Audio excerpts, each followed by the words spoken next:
Ladies and gentlemen, thank you for tuning in for the second edition of Well Worded.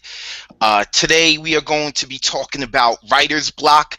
Does it exist? Is it a myth? Is it a reality? We're also going to be talking about private versus public. What is the role of an artist in terms of how private should they be with their work? Are they supposed to be public intellectuals? And the voice you're hearing is that of Advocate of Words. Today, I am joined by two very intelligent and gifted individuals. Mr. Steven Willis from Chicago. He's actually in New York right now. He lives in New York, and I love this dude because he's developing his own voice, and he is a Chicago Bears fan. If anyone follows me, they know I am a Chicago Bears fan. And I'm also joined by Mr. Rich Villar. Rich Villar is the only dude that I know of who gets an award for publishing his poetry book before it is published. That is something phenomenal right there. So first, let me introduce Mr. Steven Willis. Steven, what's going on? Let the people know a little bit about your background, your writing, where you're from, and where they can find you. Sure. Well, my name is Steven Willis, as Advocate of Words said. Originally born in the Wild Hunnets on the south side of Chicago, Illinois. I'm a huge Bears fan. I got my Green Bay Packer punching bag in the back. I've been doing spoken word for about 7 years now. I started when I was about 15 years old, coming up in Louder Than a Bomb, which is the largest teen poetry festival in the world. So I had the privilege to work with people like Nate Marshall and Malcolm London and Kevin Colville and Robbie Q. Telfer, and all those guys are great mentors to me. I moved to New York about 4 years ago. It'll be 4 years ago in August. I go to Manhattanville, which is out in Purchase. I know Manhattanville. I got friends up there. That's what's up. Westchester County. Royal Marsh is here with me now, so that's awesome. So yeah, I do a lot of, like you said, I do a lot of interesting things with my poetry. I'm coming up from that generation who's highly influenced by hip hop, and so you see the hip hop approach enter into a lot of my poetry, as well as a lot of the old, more classical things that you would probably hear from the beat writers or others like that. So that's just a little bit about me. Dope, awesome. We definitely can get more into that. And also, I want to introduce again Mr. Rich Villar. So Rich, tell the people a little bit about your background. Well, I am a poet, essayist, editor. I got started right around 2002. I was just a mere baby poet walking into the New York Poets Cafe, and I'd heard all these stories about the Lower East Side and Miguel Piñero and the New York movement and all this other stuff. I seen the movies. I said, okay, well, let me check this place out. So I went, and it was okay. It wasn't like everything was cracked up to be. And then I wandered into another venue in '03 called Louder Arts. That eventually led me to another venue called Acentos. And it was pretty much at Louder Arts and Acentos where I kind of cut my teeth as a poet. And I, from there, kind of ventured into the world of teaching artists, and and I just spent a lot of time writing, teaching, learning about poetry. I spent a good 11 years learning about poetry, and then a couple of years ago, I submitted my book to a prize called the Willow Books Literary Awards, and I won what's called an Editor's Choice Award, which means that they took 2 manuscripts that year. Mine was one of them, and nice. And so my book came out last year, February of last year, and it's called Comprehending Forever. It's been going pretty strong.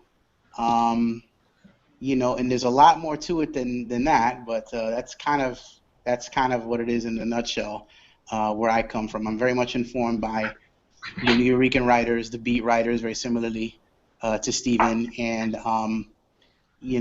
also, my influences are visual artists, jazz artists, particularly in the idea of not getting hung up too much on just doing the same thing all the time. Mm-hmm. So you know, I try to keep it new as much as I can. That's kind of in keeping with like a Miles Davis kind of aesthetic. Chuck Close is another influence of mine, and I also will tell you, Stephen, that Patricia Smith, the great Patricia Smith from The Chicago, greatest spoken word definitely artist of all of time. all time, most definitely is a huge influence on my work as well as Martin Espada and a host of others. So there you go. Awesome. If people could see in the background, right over here, what's playing is Rich Villar's video from the director of Word series is back. If you haven't checked it out, go check it out on the YouTube. We came back with Mr. Rich Villar, and that's what's playing in the background. But Yeah, it's up online. You guys make sure you go and check it out. And after the show, I'm definitely gonna speak with Steven about getting him into, because I know he's heading out to LA soon. You know, he's traveling, he's taking his awesome. poetry everywhere. So I want to get him involved as well. So let's get into the discussion. We know who the players are now. Let's get into the discussion. This is one of my favorite things to talk about with poets. I've started Well Worded because I want to be able to talk and share with the world the kind of conversations I have with artists when we talk shop behind the scenes. And one of the things that comes out a lot is writer's block, and how people view writer's block. So I'm gonna also, you know, put in my 2 cents of how I see writer's block, but I want my two guests to speak first on it, see where they go with it. So Steven, I'm gonna ask you first. In terms of writer's block, first and foremost, do you think writer's block exists? I do not believe writer's block exists. Okay, so why don't you believe it exists? So you believe it's a myth? I believe it's a myth. From what I understand from most people who are artistic, is that you're usually not artistic in one way. I often found that if a person is a poet, they could be a visual artist, a painter, or they may like to cook. They may like to, dance. We are multifaceted people. People are creatures of many complexities. So what I realize is that whenever one of your facets of artistic expression is lacking, that's really just a knock on the door from your other one. And so what I found is that if I'm having a struggle writing, I begin to tap into of my acting. I tap into my acting more. I do more of my other artistic expressions, and I feed into those. And then suddenly, I'll see something in a script, or one of my co-stars will say something, and then that will re-spark my desire to do poetry again or to write again. So I just find it that if ever you're struggling with your writing, just do something else. I mean, let life happen. Whatever else it is that you love to do, that is just it knocking on the door saying, hey, pay some attention to me. If go dance, go to a studio, do something else artistic, get those juices flowing, and I think you'll be right back to where you were before. So have you ever found yourself in a position where you struggle to write? Definitely. I definitely have found myself in a position where I struggle to write. I was the type of poet who, I admire poets who every time something can happen in the world, they got a new poem about it. For me, there was a time where a good piece would come every 3 months. And it was in those times I didn't want to be one of those poets to panic and then just to write anything, just to have it. Mm-hmm. So instead, I would do other things. I was a tennis player for a long time. I played tennis since I was 8 years old. And so I would hit the court more. And it would be sometimes where I was on the court that then something would come to me. So I just like to trust my intuition. I like to trust myself. I like to trust my passions and my energies and let that lead me. So you're from the hood and you play tennis. Nice. I played tennis, dude. I was on an all-black tennis team. The classic Chicago Defender in Chicago did a piece on me and my friends when I was in 8th grade. Oh wow, it was that's the awesome. coolest thing ever. Literally a little old white woman by the name of Grace from Kunis took a group of 8 boys and said, I'm going to teach you tennis. And I went on to play it in high school and all of that. So is there a link to any of that information that we could put out there? that you could share with us? I can search. I can definitely search for it. All Definitely. right, after the broadcast, we'll talk and I'll put it out there. So let me jump to Rich now. I'm going to jump back to you, Stephen. We're going to continue on with this when I get back to you, Stephen. So your turn, Rich. Writer's block. Is it a reality? Or is it a myth? Well, before I answer, I want to say one thing just to get it out of the way, because people may be watching and noticing that there is indeed the Last Supper hanging over my head. I see it now. Yeah. Proof positive that I am reporting from a Latino household, from the dining room, no less. I'm just putting that out there just in case people were watching and saying, "What the hell is Jesus doing behind Rich?" Well, there you go. Now you know. Does writer's block exist? Is the question, right? Yes. You know what? I mean, if we can name it, then it must, right? I think for me, when we talk about what writer's block is, I don't like to think of it as a I ran out of ideas and therefore I'm stuck and therefore I have writer's block. Yeah. I think one of the problems that we have as a society is this idea that we always constantly have to be producing something with our hands. That's a very capitalistic way of looking at the world. It very similarly to what Steven said. I believe that what we should be looking at as human beings, not even necessarily as artists, but as human beings, is the idea that engaging the mind is very much a productive activity. It is very much a thing that you do as opposed to a thing that you waste time on. Mm-hmm. You're not necessarily wasting time because you're daydreaming about another poem or about something structurally that you want to explore in your next piece of artwork, or something that you want to promote, or something that you want to use to get your work out there. Or maybe if you turn off the artistic brain for a second and turn on the business brain for a second, all of these things contribute to your life and they contribute to your artistic life. So when I say, I have writer's block, I think that kind of sells me short as a human. I think what's more accurate for me to say is that, poetry is like you said, it's one thing I do. I am also, interested in essay, which is a whole different genre. It's a whole different way of looking at the world. Yes. I'm also interested in fiction. So when something stops here, I open something up here.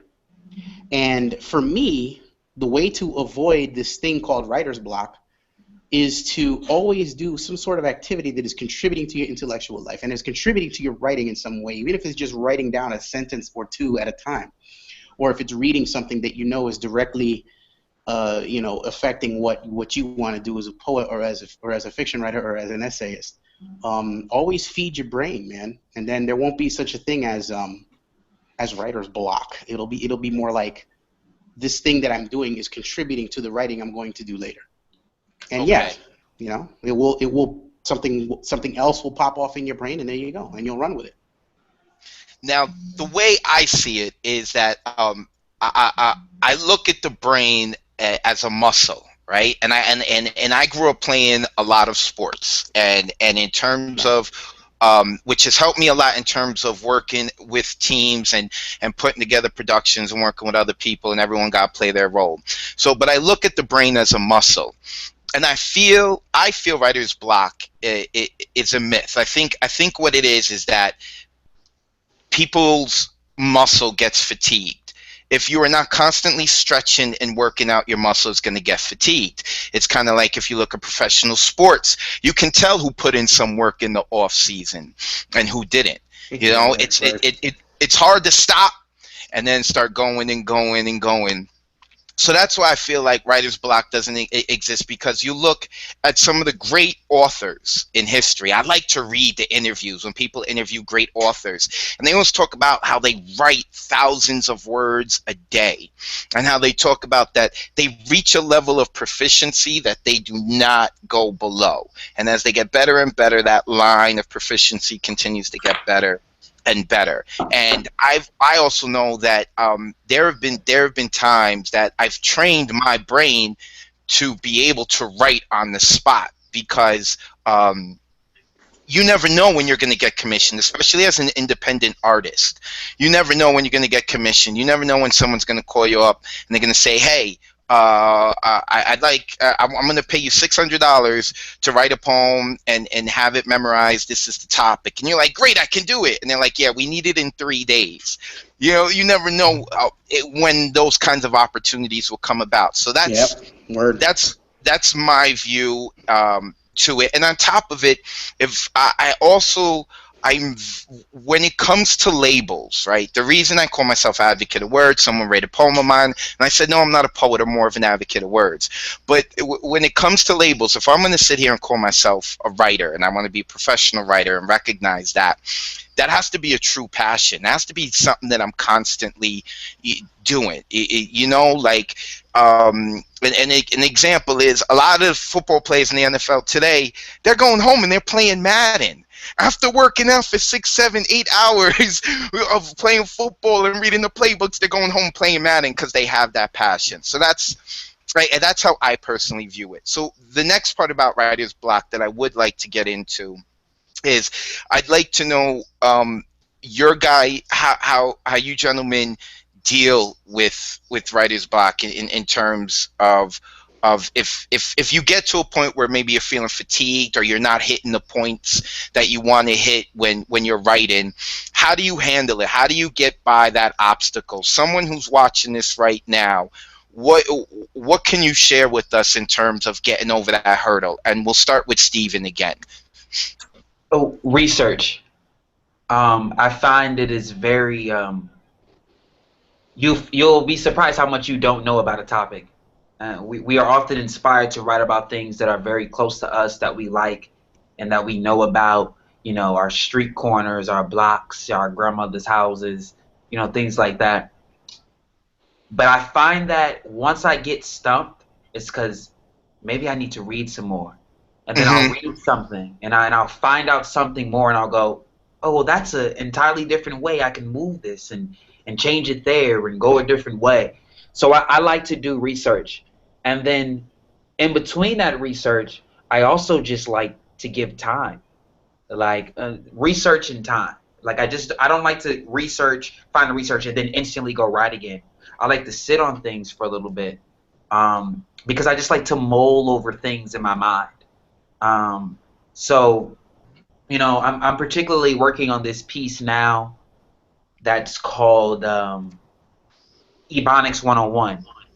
And where I'm teaching individuals how to speak proper Ebonics, how to speak Nice. proper African American vernacular English, and I might share a little bit of it with you guys a little bit later. But you know, I found myself researching more about African American vernacular English and where it comes from. You know, why we don't use the TH sound, because the TH sound doesn't exist in a lot of African languages. So when we got here, we changed it to an F. Things like that, learning things like that and looking at that, it begins to inspire me more. So it's research for me that I think is the most important. Nice. I like that. And I just learned something. I'm loving it. I'm loving it. All right, Rich, your turn. So whenever you hit that point that you feel you are not hitting your normal proficiency in terms of writing, or you feel you get stumped, what are some of the things you do to get over that obstacle? I watched the Seahawks. Legion of Boom. I watched the Seahawks. I watched the fans in Seattle go bananas. Well, you know, Green Bay didn't do it today, brother. That's the thing. You know, That's right. I mean, what do I do? You know, for me, if I'm not hitting it that particular moment with the poetry, it's very possible you'll see me go make a pot of coffee. Sometimes I'll go take a walk. Sometimes I'll go to the gym and I will get on the treadmill and run for an hour. Or I will, you know, I'll turn on some music. I'll turn on Miles Davis, and sometimes that pops something off in my head to where I'm getting past whatever it is that I'm afraid of. Because for me, what sticks me more than anything is fear. fear that I'm not saying the right thing, fear that my intention is not being honored, fear of whatever. And something has to snap me out of it. And for me, it's usually Miles Davis, because Miles always had this idea about keeping it new.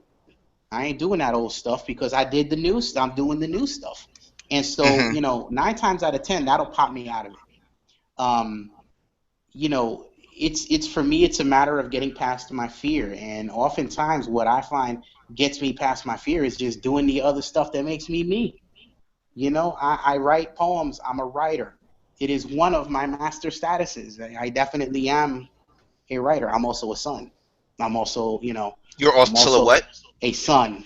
I'm somebody's Okay. son. And I'm Yes. also a brother, and uh, yesterday I felt some serious writer's block. So I took my mother to the movies. I took her to go see Birdman. And Hmm. Birdman has some crazy ideas in it about celebrity and art and all of these amazing things I wasn't expecting. I thought something completely different was going to happen, and instead my artistic brain got stimulated. I know. You know, um, Yeah. when I get stuck, I just remember what got me here, and that's the breath in my lungs, and I have to honor that sometimes. Yeah. You know. I think for me sometimes when I feel that like I don't get like a complete writer's block. Sometimes, like I said, I don't hit the proficiency that I want to hit. I may just maybe half the poem I wrote I like, but I feel like personally with me, whenever I hit those points, there's a couple of factors to it. One, I feel that I'm not reading enough. If there's a time that I'm not writing well enough, it's because I'm not reading enough, and I believe that whatever you want to be a professional at or be great at, you have to be a fan at first. If you want to be a great Absolutely. actor, you have to be a fan of acting and plays and movies. If you want to be a writer, you have to be an effective reader, and things like that. So that's how I view it. I also view it sometimes that it comes down to, for me, is that sometimes I'm not living enough. Sometimes I'm too stuck in a paper and pen, and I've taken Yeah. my eyes off of life, which is giving me the inspiration. Every day there's That inspiration. life happened. In the day and age of the internet, and especially for someone like me who lives in a big city like New York City, there is no shortage of inspiration. So for me, sometimes I feel like I've got my nose too deep into my own paper and pen, and I have to lift my eyes up from it. So before we move forward, real quick, everyone who's watching, I'm joined by Steven Willis and Rich Villar. You can check out their websites in the description below this video, whether you're watching this on the live stream or you're watching this days, weeks, months, years later. The recorded version. LiteraryBoricua.com is Yeah. where you can find Rich Villar at. And I hope I'm saying this right again. HeathLegend.tumblr.com is where you can find Steven That's Willis. it. That's Again, it. all these links are here in the bottom. So let's wrap up writer's block here. Now we're going to go to Steven in this. What in terms of your development, what is one thing that someone has said or possibly inspired or mentored you in terms of your approach to writing that has kind of pushed writer's block away? Because the more proficient we get, the better we get at things. I think the less times we find ourselves with that block, or the block doesn't last for as long. Maybe when we're starting, we'll go through 2 or 3 months of a writer's block, but then as we keep going on, that maybe it gets shortened down to a month, or it gets shortened down to 2 weeks when we experience or a week. So what is some kind of advice or something that happened that kind of that gave you the strength to deal with it better? So Stephen, we'll go with you first. Someone saying, "Be yourself." Mm-hmm. I think one of the things that happens when we go through the editing process and we look at stuff that we don't like, I found for me it was often because I had never heard anyone do it before or say it before, or have the courage to say it that way before. And I found that it's important. And one of the things that you always support me in having is having my own voice. I'm huge on that, and that's why I like you. And I told you that when I first met you, is that it was like you were developing your own voice. I like you. I just do it. I just do it my way. And one of the reasons why I feel like it's so important to do that is because I often feel like, especially being in the spoken word realm, I sometimes accuse the scene, and I've sometimes heard the scene accused of being a lot of people saying the same thing different ways. Yes. It's just a lot of the same. Like, this is how we feel, and so like, who's gonna get the 10 in this slam? It's the person who says it really fast today, or really slow today, or has the best sunset imagery today. And like, I try to like push myself to have different complex thoughts. You know what I mean? And to think a lot deeper, and to really just trust my mind. I think what makes an artist is a person who sees the world differently. We make connections. That's one of the first things that we're able to do. That's why the metaphor and the simile is so powerful, because we're able to see things a certain way and connect that to that and that to that and that to that. And sometimes my connections are, out of the box. But if I can legitimize it with good writing, it's worth it, and it's good enough. And sometimes I feel like artists struggle with not feeling that they're good enough, or not feeling like their voice is good enough, or not feeling like their particular narrative is important. And your narrative is important, and it is important what you have to say. The moment you cease to the moment you cease to tell your story, is the moment you cease to exist. And so, for me, it's just trusting my complexities, trusting my inner workings, the crazy parts about me, the calm parts about me, and just really having the courage to say what it is that I have to say, the way that I see it and understand it. Awesome. Pushing through. Awesome. Okay, Rich, your turn. In terms of writer's block, what has inspired you, or what has someone said that has helped you combat it and deal with it better? Because and the answer I'm looking for is different than just how you've come to it on your own. But what kind of knowledge has someone imparted on you that you've taken in and you've seen has helped you work? Nothing that anyone said to me in particular, but it was Patricia. It was Patricia Smith. The greatest of all time. Yes, she is. Hail Patricia. All hail the Smith. And I feel like I'm trying to remember where the essay was. I believe it was on the Poetry Foundation, if I'm not mistaken. Can you see me? I can see. Yeah, I can see you. I think Steven got bumped out, but go ahead. Keep going. Okay. I believe it was on the Poetry Foundation where she left this essay having to do with Gwendolyn Brooks. And Gwendolyn Brooks actually said to her one time, because she went to Gwendolyn and she said, listen, I call her Gwendolyn. I really should be calling her Miss Brooks. I don't know what you call her, Gwendolyn. She says to Miss Brooks, she says, I just have such a hard time, finding the time to write. And isn't that another source of writer's block, right? Oh, I never have the time. All the time, I never have time. Never have time.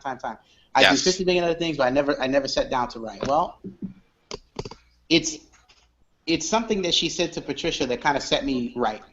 And it was this. She said, your problem should not be finding time to write. Your problem should be finding time to do anything else. Yeah. And it kind of sets you, kind of sets you completely differently, in your perspective, because we think about writing oftentimes as this we have this romanticized notion in our head of what a writer does. You sit down at a desk, and this is not to knock anybody's process, because everybody processes things differently. But the classic vision that most people have of what a writer is a person who sits down, usually at 3 a.m., opens up their vein, and bleeds onto a page.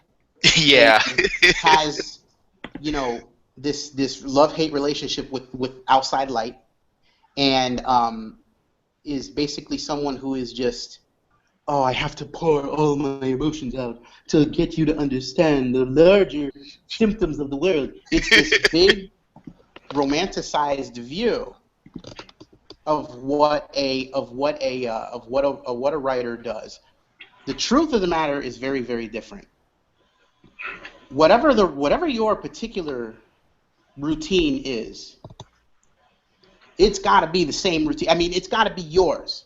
If you want to write at 3 in the morning, cool. If you write at 7 in the morning, cool.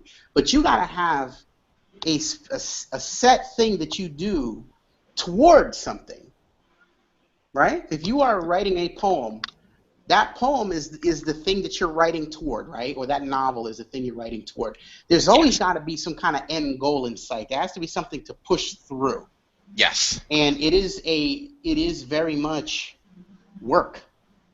It's not a hobby. It's not some kind of mystical charm that that all writers are just these tortured souls. And don't get me wrong. I mean, we feel stuff intensely, and there's nothing wrong with that.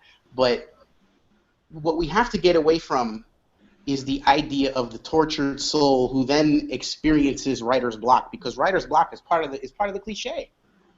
It's like, oh, I have writer's block. Well, all good writers have writer's block. Well, no, all writers write, and they sit down to do a job, and their job may be different from any other job on the planet, but it is work, it is productivity, right?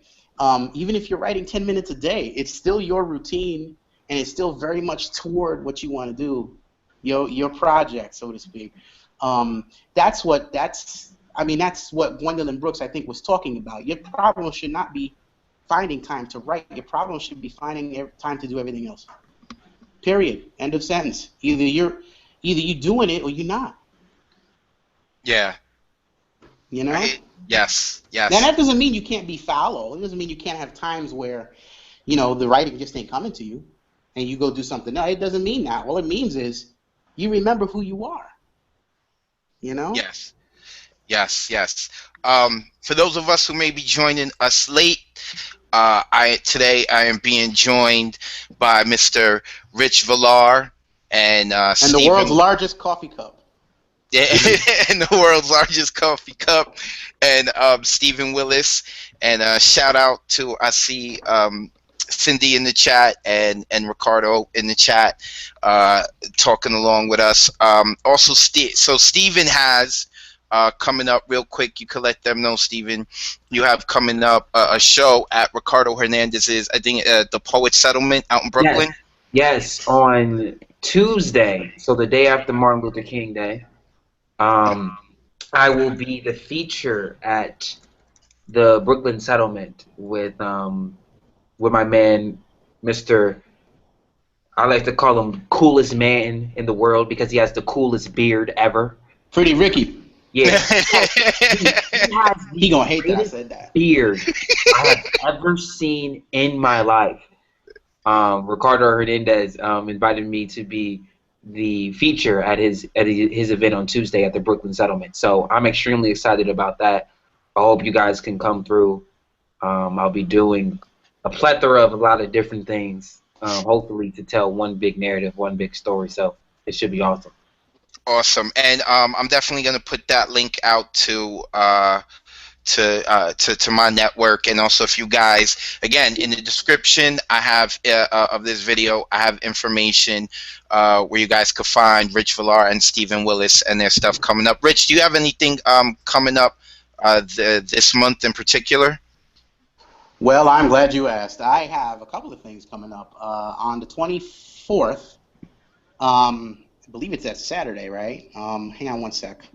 Let me look at my calendar before I tell you the wrong date. I'm actually going to be reading with Keith Horton up at Sisters Uptown Bookstore.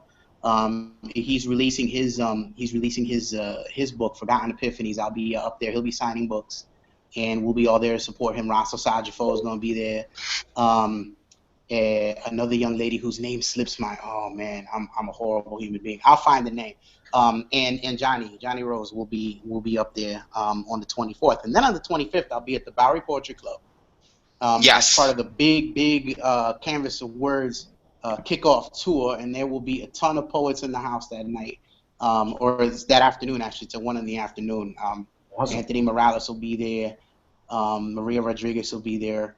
Off the top of my head, and Wordz will be there as well. Yes. There's a Yes. whole big old lineup In coming out Ngoma, the series.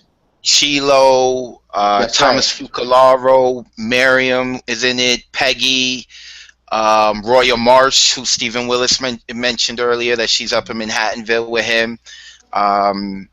Ngoma Jamal, Anthony Morales. I know they're gonna kill us if we miss one person. we should have been who? Boy. Bonafide Rojas. I got Chilo over here in the background. He's screaming at me, Bonafide. Don't forget Bonafide. Bonafide Rojas. We'll Why be don't down Chilo with it. help you as like a production assistant, man? He needs to have all this stuff like on point. So Oh, he can help you out. He's gonna be hanging Chilo. out. Ngoma, who will be in the show that Rich Villar just mentioned on January 25th.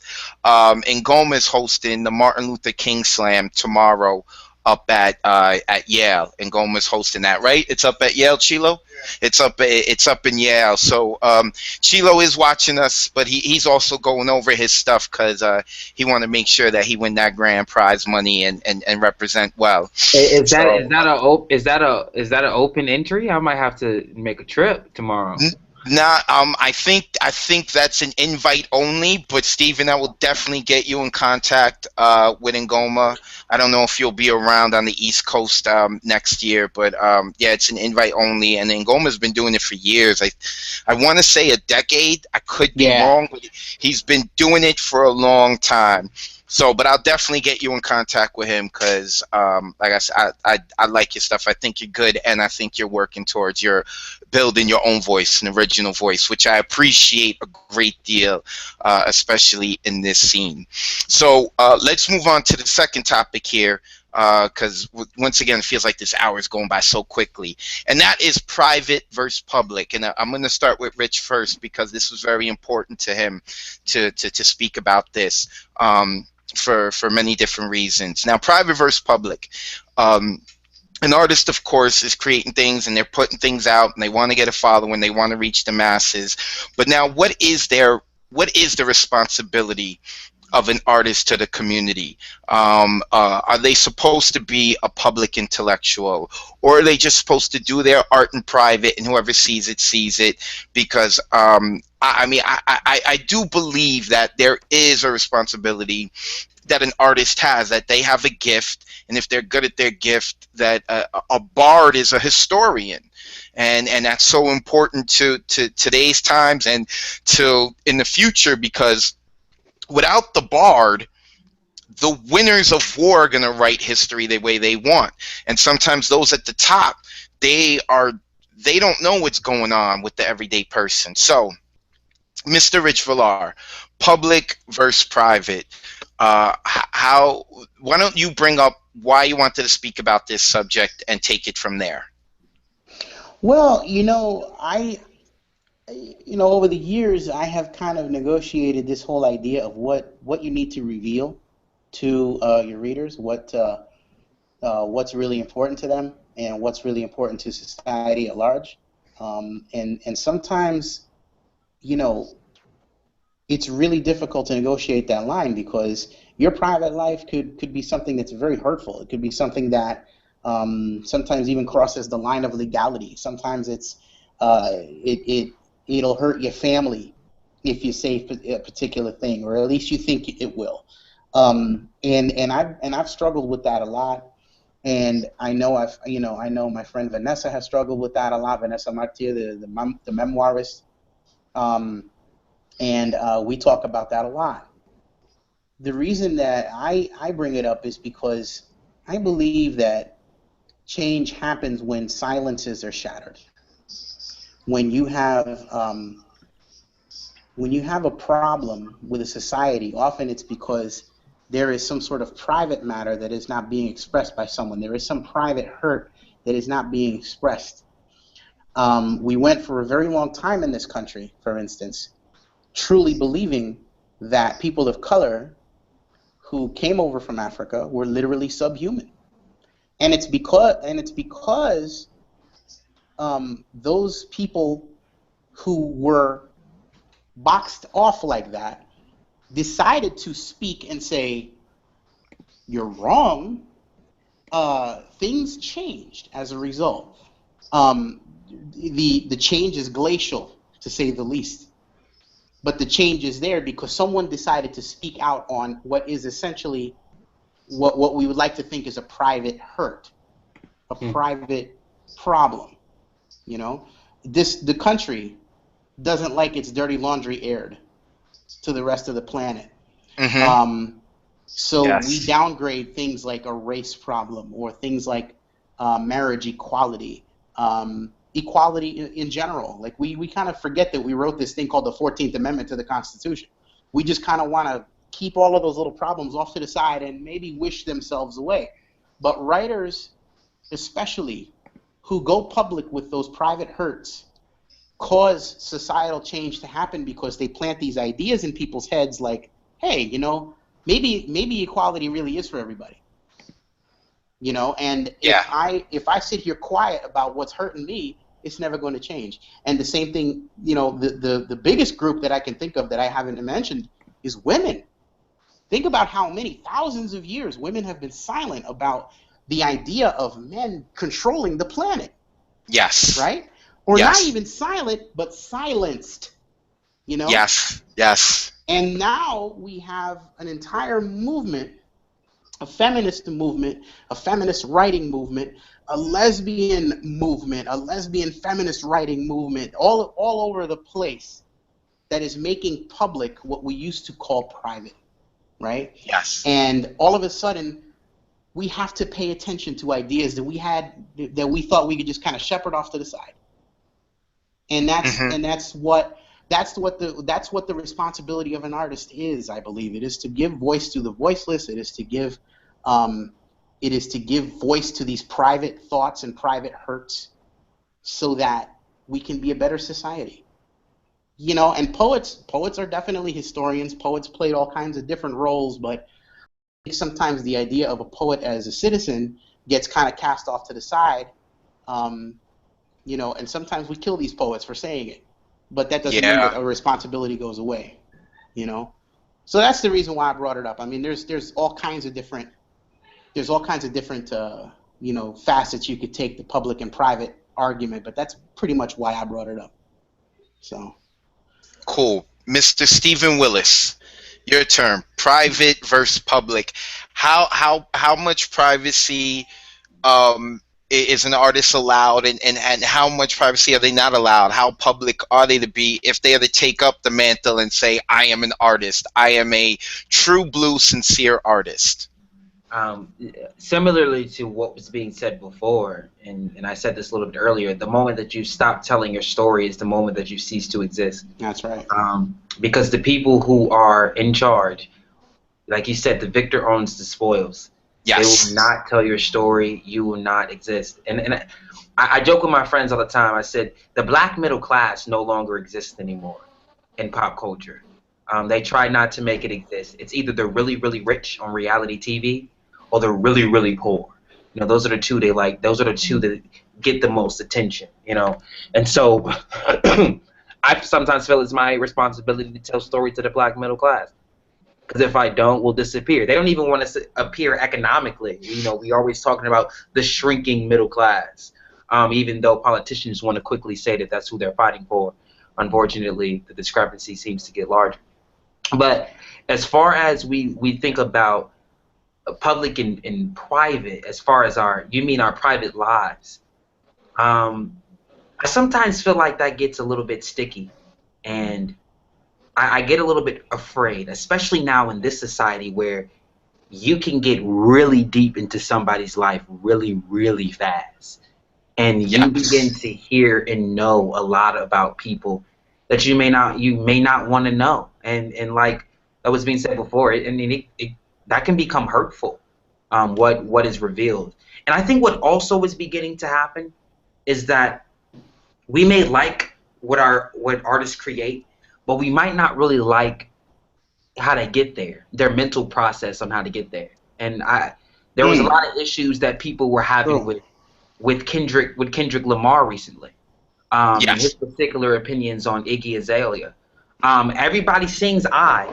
You know, went crazy for Good Kid, Mad City, and it not winning a Grammy. But the moment he says his opinions and invokes it with, some type of religious predestiny, we gotta, people have a problem. People are suddenly angry and thrown, and they're doing so much, and he's not as connected as he was before. But suddenly before he was extremely connected and knew how much we needed to love ourselves, and black people being unapologetically black. But they say one thing that you don't like, suddenly you're ready to bash on the artist. And so I think there's really it begins to get slippery, and now I'm beginning to understand why some artists like to stay silent, because if you get into that one moment, you can lose it all. But Yes. I guess the question is, how important is your fame and stardom, and is that hurting Yeah. the genuine portion of being an artist? So let me ask a follow-up with you, and I'm gonna ask you first, Steven, and I'm gonna go to Rich. So Steven, how private are you in terms of how much of your private life? It may be hard to quantify, but how much of your private life do you keep off or away from your art? Again, it may be a little silly to try to quantify it in percentages, but just for the sake of conversation, like, would you say that 34.2%? Yeah, that's what I mean. Like, is 50% of your life off limit to your arts? Is 25% off limits? Or do you have things that you've written and you've looked at and you're like, you know what? I'm going to put this in the vault right now because this is a little too private, and I'm currently living this situation, and I'm not ready to share it. Rich, I'm going to ask you the same thing right after that. Steven, please, your answer first. I would say about 80% of my life is private. So only about 20% makes it into your art and what you put out there for the public. Yeah. And I don't think that's intentional. I think it's more of I just haven't found a way to express it yet.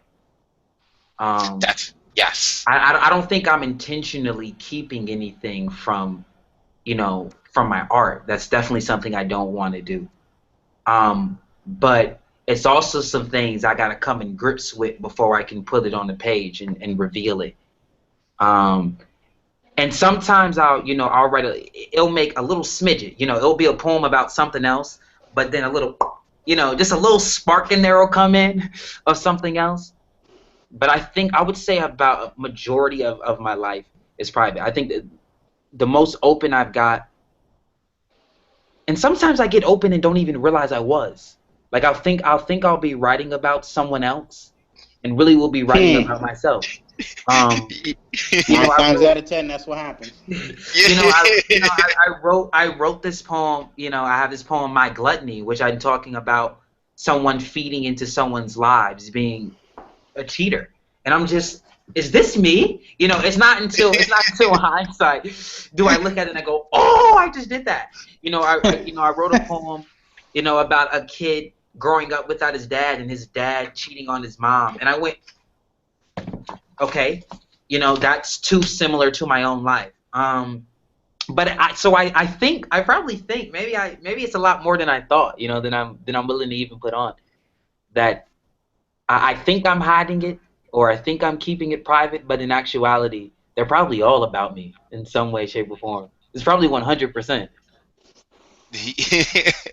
All right, cool. Rich, your turn. How much of your private life, or how much of your life does not make it to your art? Well, I mean, there's the practical stuff. I'm not going to tell you where I live. I'm not going to give you my address. I'm not going to give you my phone number. No Sistina with your social security number. There will be no social security Sistina. I will not tell you where the meetings are. I will not tell you what we're advocating for, and I will not tell you how we advocate for it. There are some things that you have to keep to yourself for the simple matter of your own safety, because that's a big that's a big thing, especially not for nothing, but when when I became a poet, my father said to me, they kill poets, right? Yeah. He just told me, flat out, boom, they kill poets. Because my father's Cuban. He comes from a different kind of culture that has a different idea of what poetry is and does. And he also comes from a time that, he remembers when, the Spanish Civil War came along, and Federico Garcia Lorca ended up in a mass grave because he was a poet, right? Yeah. So there's that. There is the idea that if you're going to have a political stance on some level, you have to watch your P's and Q's. Not that you have to shut up, but that you just have to watch your P's and Q's. That's one thing. The other the other thing is, when I say public and private, when I say, I let my private life out, it's more like I'm trying to work out in poems and in art how I interact with the planet, how I interact with society, how I interact with my fellow human beings, and that is very much a private matter. But what's not so private, at least in my thinking and in my practice, is challenging the privileges I was born with. Your male privilege is a big thing.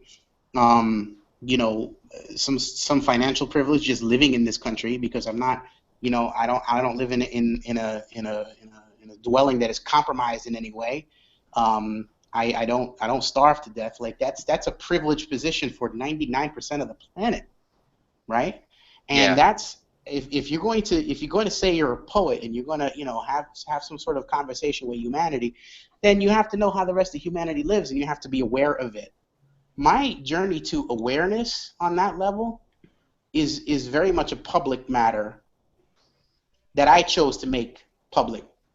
It could be a private thing, but I chose to make it public because my process is very similar to what another male's process is when he thinks about privilege. When he thinks about how he keeps his women in check, and what how ridiculous that is on its face. Yeah? But no one's going to think that. No man is going to think that unless another man comes out and says it. I used to think like you did, brother. I used to say the same things you did. Let me tell you about the process I went through to free myself from that prison. Yes. Right? And that's a public matter that I chose to make public. Yes. So when I say private versus public, to me the private revelation is the thing that leads to public change, is the thing that leads to better public good. Because the saying is, if you master what happens inside you, then you can master the order outside of you. I didn't say that. That was a poet named Clemente Soto Vélez who said that. Master what's going on inside you, and you can master what's going on outside of you. Yeah. And if everybody thought that on some level, maybe we have some kind of change happening, and maybe we can really say that poets are responsible for it. So, Yes. Yes. All right. So I don't know what percentage, though. I don't know. We're gonna have you figure it out and bring you back. if there's some sort of algorithm out there, I'll lay it down. All right, cool. So we coming towards the end. At this point, I ask that you two gentlemen prepare a poem that you can share, whether you have it memorized or you have to read off of it. And while you guys are looking for a poem, let me speak. If you guys have been watching the show, thank you very much. Whether it's live or you're watching the recorded version, make sure you subscribe. On my YouTube, I'm doing more Director of Word series stuff. I'm going to be doing more as the Director of Series. Rich is playing in the background. It's up right now. If you did watch Rich Villar's video and you watched it to the end, you know that the next video that's coming up will be next Monday, January 26th, 2015, and that will be Chilo. He's got his poem, Roberto Clemente Walker. Make sure you check that out. Also, we've Well Worded. We've been doing it every other Sunday. Unfortunately, February 1st is the Super Bowl. And I know a lot of people are going to be watching. Even poets get down with the Super Bowl. I know Rich doesn't, or no, he does. No, I do actually. For football, I get up. I will get up for football. I don't know all of the. I can't quote you the stats backwards and forwards like y'all can, but yeah. You know. So please keep checking in with me. We are going to move that. Chilo will be on that show. There's 2 other poets I have in mind. I haven't spoken with yet, so I'm not going to put it out or say who that is yet. But one of the topics we're going to be discussing is actually something that Steven Willis brought up, and is in terms of research and how important does researching a topic play in the role of a creative writer. So we're going to get into that. We may do that on February 2nd. That Monday, but I will definitely let everyone know and put it out on all the social media. So if you haven't, make sure you follow me, hit me up, subscribe, and also follow these gentlemen. As you can see, that they're really good. They've given a great deal of insight. They've given me more than what I expected, and I've totally learned things, which is part of the reason that I've started Well Worded. Is I want to share my journey of learning, and I learned so much from speaking from artists who are doing their own thing. Once again, Rich Villar, literatiboricua.com.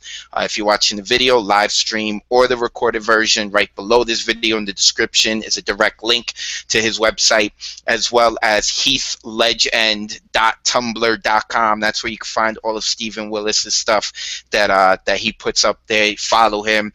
The young man's on fire, and he's going to be heading to the West Coast in the summer. It is, Steven? You're heading... Well, the plan was to go to graduate school next year, but I took a look at my poetry transcript and ended up throwing it out the window. That's really what I did. And that happens. So what's going to happen is instead I'm going to take a year off. And where I spend that year, I'm not quite sure yet. It might be here in New York. It might be in Chicago. It might be in California. It might be in the Hicks of Vermont. Who knows? But I want to take a year off. I want to focus on poetry, and I want to come with something nice, because I was not happy with what I have right now. Yeah, that's what's up. I like when I hear artists be like that. It's like, I'm not being humble or arrogant. It's just I know what I want to do. I haven't hit it yet, so that's what's up. But nonetheless, everyone, check out his stuff.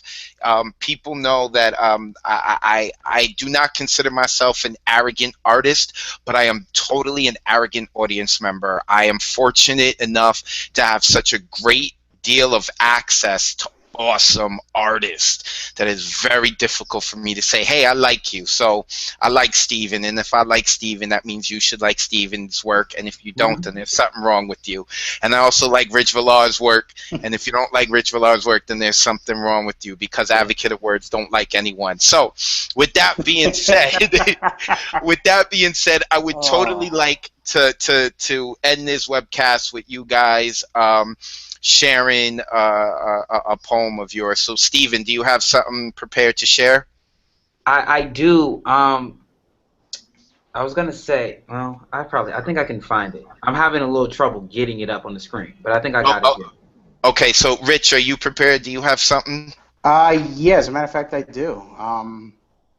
I hold on one second, because I have to find the one place in the poem that is a little blue, because I have younger, more impressionable people that are watching right now. Okay. And they don't need to hear all of that. I mean, I'm not going to alter the message, but the language may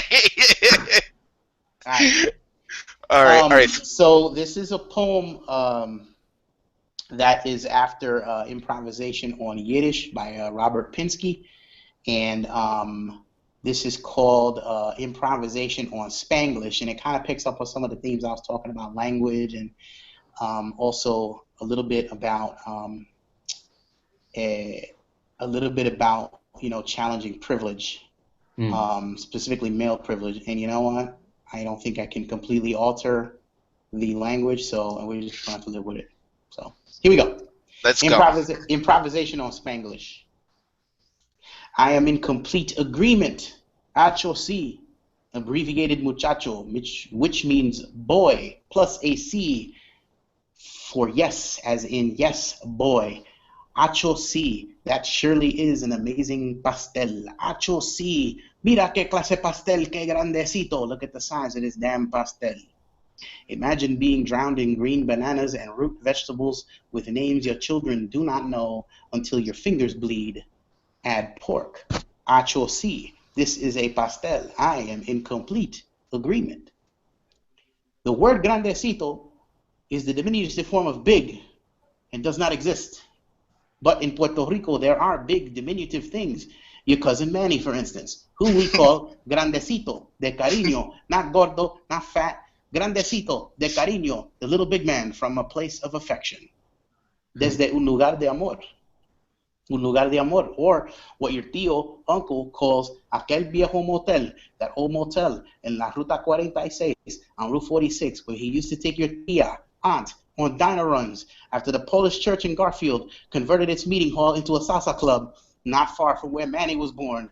Soon thereafter, immediately he breaks into song. Aquel viejo motel trae el recuerdo el día que te hice mujer.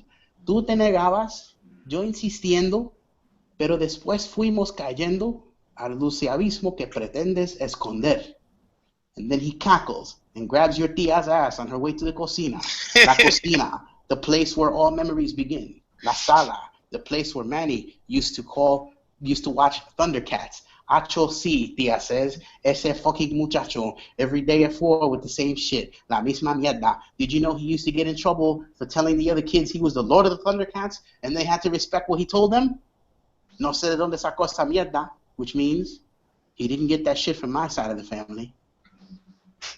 You know I hate that song, right? She says.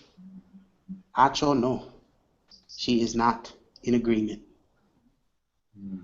Nice. Now, is that poem anywhere? Can we find that poem anywhere, or will it be coming up in any publishing in the future? There are no plans to publish it. It's just in the air right now. It's in the ether. There will eventually be a manuscript with that poem in it, but that is not anywhere near done. I have not yet thrown it out the window, but it is definitely a work in progress. But that will probably end up in the new book. Awesome. Thank you, brother. Thank you for sharing. Yes, sir. Mr. Steven Willis, are we prepared? We are prepared. All right, go ahead. The mic is yours. This is my newest piece that I finished. It's called Harvey Station. Like I was saying before, I was born and raised in Chicago, Illinois. But this is a little something about being from there and when you move. While running on my way to catch the Metro electric train at the Harvey Station, I lost my state ID. It was my last piece of Chicago I carry other than an occasional Midwestern accent and a preference for Harold's chicken. It was 4 months expired, but was my only piece of proof that I once called that infamous place home. I planned to keep it forever. Right next to the family photo of a wife and children I am yet to have, it's important to keep these things handy. In case you are ever questioned by a local who speaks of Evanston and Skokie natives like a Hutu with a Tutsi, who after years of small talk has grown tired of a Northwestern graduate's false flags. They want to know what side you from, demanding proof like an officer at an apartheid checking point. I say my neighborhood, Beverly. I say my high school, Morgan Park, like a password to unlocking their smiles. Maybe now I'll be free to roam nostalgically, but usually Beverly is too far south for the white folk and too white for the black. So without my ID providing legitimate proof of residency, my authenticity lies in the calls I receive from incarcerated cousins. Collect calls spent recalling. Stories of stealing from the CVS on 111th and Western. Reopening wounds I received when getting jumped on 90th and Ashland. They tell me how lucky I am to have never been caught or killed. Like I ain't just like them. A generation removed from the projects. Like my family heirloom don't be the crack rock. Like I ain't never seen the effects of redlining on the red line. Like I can't recite the stops from Jackson to 95th backwards. Like chain-linked fences never tattered my Robert Taylor garments. Like I never learned my colors with GD red and Cabrini Bring backdrops. Like forbidden fruits don't grow everywhere from Eton to Artgale. I am home for the summer from my New York private college for the 3rd time now. And my niggas in the Wild Hunted scold me for allowing sun and bugging to infiltrate my vocabulary. And they clown me for recently acquiring a New York state of mind and fashion sense. Today I have garnered enough courage to tell them the truth. That I've been spending my nights in Harvey for 8 years now, but forbid them from ever saying I live there. How could I, when I've been mastering every scenic route back to my roots since I was 13, purposely staying out past curfew, ironically, in the only place I ever called home. Nice, Mr. Steven Willis. And you said that's a new poem? That's a new poem. That's okay. A new one. So have you performed that poem yet? I have not performed it. That's the first time I've ever read it. Oh, this is exclusive. That's this is an exclusive. Welcome here, baby. Dang, son, where'd you find this? Right here. That's what's up. Thank you for sharing. Now, Steven, you don't have a CD or book out yet, do you? No, not yet. We're actually going to be working on the CD soon. It's going to actually be a poetry CD. I'm also working on my manuscript. Half of it, of course, was thrown out of the window. It's called Rhymes Composed a Few Blocks from Ten Turns Alley. Of course, it's a play on the famous poem Lines Composed a Few Miles from Ten Turns Abbey. But I sort of kind of spiced it up with a more urban, and change lines to rhymes and Abbey to alley and miles to blocks, just basically to say, what I do as a person. I'm, as much as I am into historic literature, I'm still into hip hop as well. So it's a mixture of both of those things that come in the title. So what's on the corner of 111th and Western? The Beverly Arts Center is there. Okay. As well as an old restaurant named Pacific Sub is there. A CVS is there. A Leona's is over there. A Waldo Cooney's is there. A lot of other things. What made you ask that? Rhymes composed a couple of blocks from Ten Turns Alley. Yeah. 10 Turns Alley. Rhymes composed a few blocks from 10 Turns Alley. Okay. An urban spin on a very classic poem. Huh. Awesome. Okay. I told you, Rich, this kid's the truth. We're going to be passing off the torch to him when we in our walkers. Can I ask, how old are you? 22. I just turned 22 on 22 going on 52. I hope not. You have a lot of that's a lot of wisdom that you have in the few words that I heard. That was really awesome. Yes. Thank you. And I heard your piece from Advocate of Words, and it was the dopest thing. I actually saw it on Ricardo's page. And I end up commenting on it like, yo, this is dope. Not even realizing that it would be you that I'd be sharing the show with today. So it's definitely an honor. It's an honor for me too, brother. Thank you, man. Awesome. Please, and what's awesome too is that I hope the two of you connect now. I've tagged you both in posts, so you guys can connect. You said you're in Purchase? Yes. I'm not too far, bro. I'm not too far. He's at Manhattanville in Purchase. Yeah, I know where that is. Awesome. So every time I've done this, I've gone over time. So I appreciate Rich Villar and Steven Willis for sticking around. I told them, we'll be done by 10. It is 10 minutes after 10. We were supposed to only go an hour. So again, I appreciate you guys sticking around to do this. I was not expecting no 10 o'clock. We're poets. What? We're poets. You think the Last Supper ended at 10 o'clock? They went over time.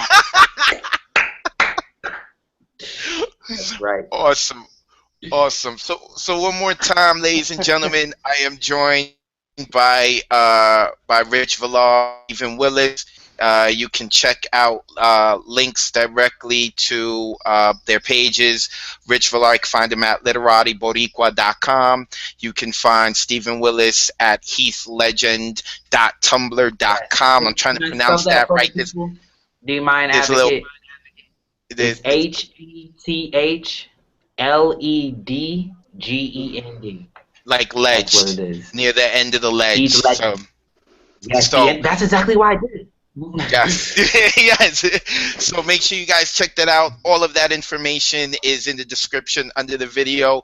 Please share this with everyone you know on your social media, and stay tuned with me. I'll let you know when the next well worded will be, because we're not going to do it on Super Bowl Sunday. I'm going to be partying, and many of my followers, I'm sure, will be partying. So thank you everyone for tuning in. Once again, this is your host, Advocate of Words, joined by Rich Villar and Steven Willis, and we will check you guys out soon. Thanks for watching.